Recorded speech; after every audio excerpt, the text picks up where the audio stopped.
Hello guys, in today's video I'm gonna show you how to turn on videos from account you follow on your notification settings on your account on TikTok. Easy and quick.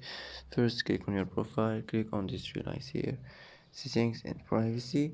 Now click notifications, and here you will find video from accounts you follow. Just click like this and it will be turned on. And that's how to turn on video from accounts you follow on notification settings on your account on TikTok. Easy and quick.